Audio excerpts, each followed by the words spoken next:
guys, if you're doing business in China, you need to know the difference between manufacturers, wholesalers, distributors, retailers. You need to know. And even thrift sellers. Thrift sellers, yes. You need to know all these five. So I'm going to break it down in this video. The difference between manufacturers, wholesalers, and all of that in China, in the context of China.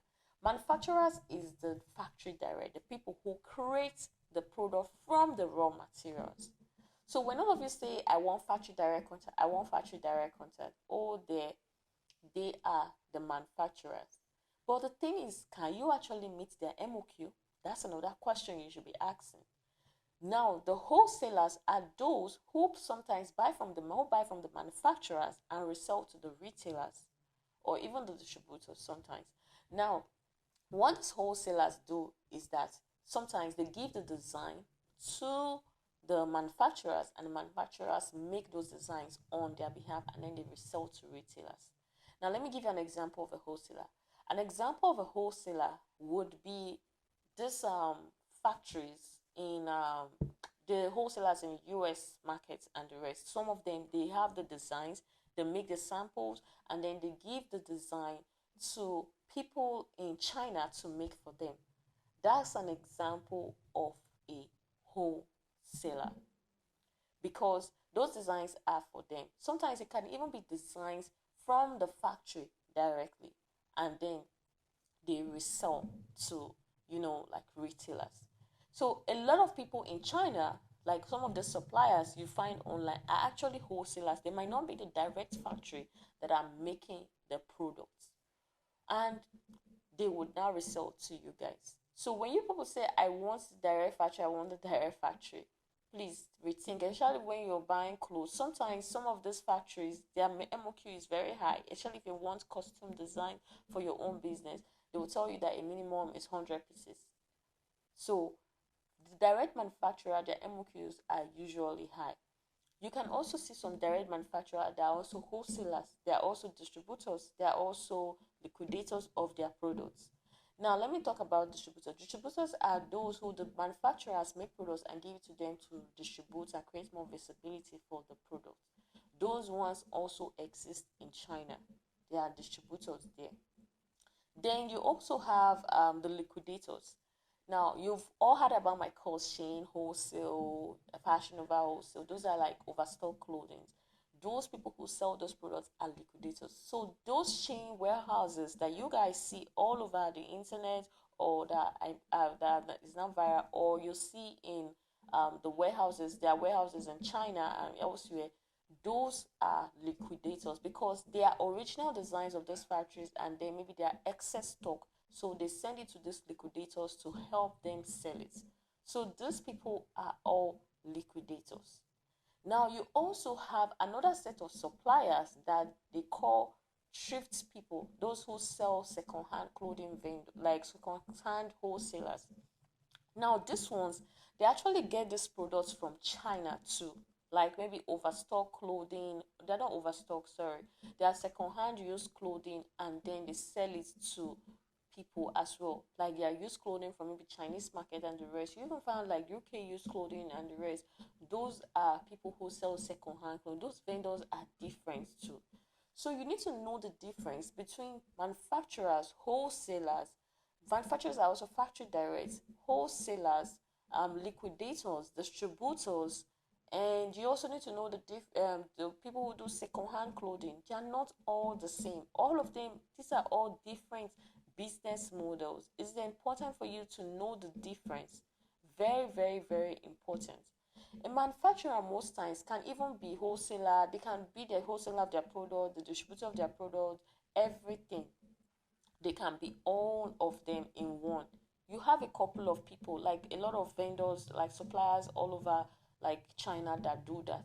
They make their own products and they also sell their own products like in bits. While there are some that they're strictly manufacturers, they make only in high quantity. You find that in the fashion industry in China a lot. So, and these people usually have high MOQ. Like in the fashion industry, they will tell you that you have to use one bundle of a fabric, 100 pieces minimum.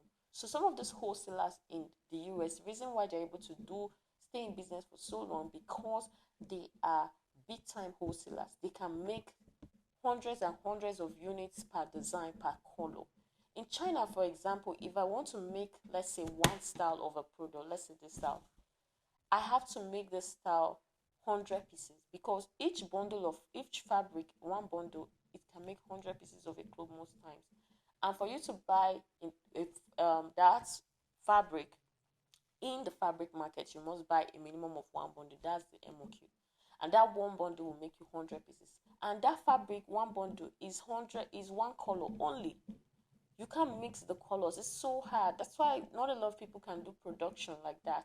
You must have the capital to go to production. Because some people are like, hey, I want to do my custom design in China. It's not that easy to do your custom design in China.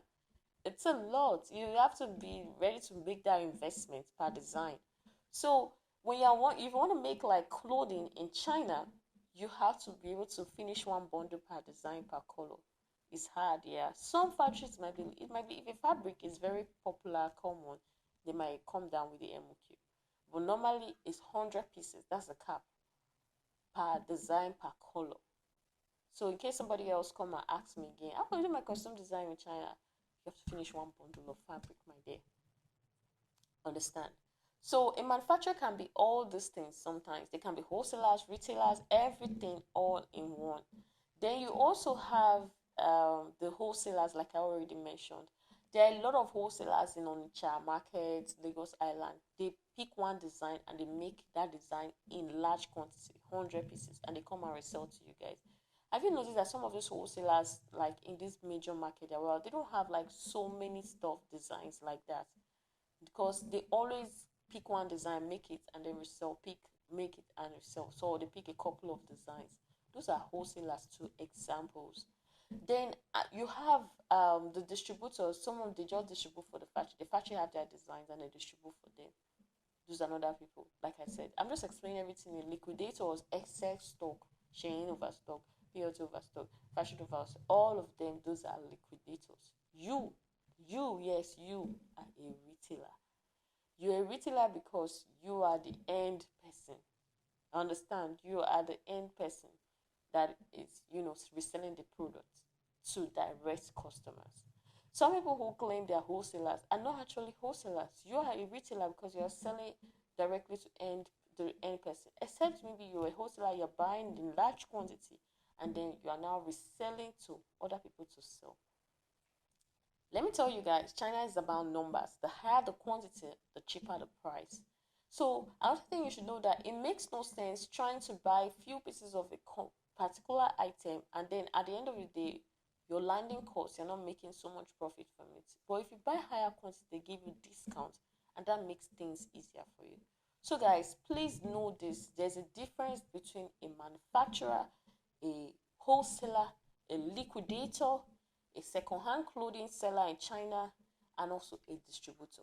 We have all these categories of businesses all over China. So when you're talking about factory direct, sometimes you might not be able to meet the MOQ of the factory. The MOQ might be too high. This happens a lot in the fashion industry, especially if you want to do costume designs. For businesses like maybe kitchen appliances, you can do factory direct because the MOQ is not high. Sometimes you can get as low as 1. Luxury fashion items, you can get as low as 1. You buy directly from the wholesaler. You also have sourcing agents. Sourcing agents are those who help you buy from the maybe wholesaler or from the manufacturer. So always know the difference, guys. And China is about numbers. So if you're trying to do your costume design, know that this is MOQ is always the issue with this whole customization and the rest, and it's capital intensive. You need to be ready, because for you to have a variety of design, you need to have capital. Even the business models of Shein, Fashionnova, they rely on several suppliers in order to create their products. So take note of this, guys. So I hope this video has helped you guys to understand the difference among, like, the difference between manufacturers, wholesalers, and the rest. Thank you guys for watching. Bye.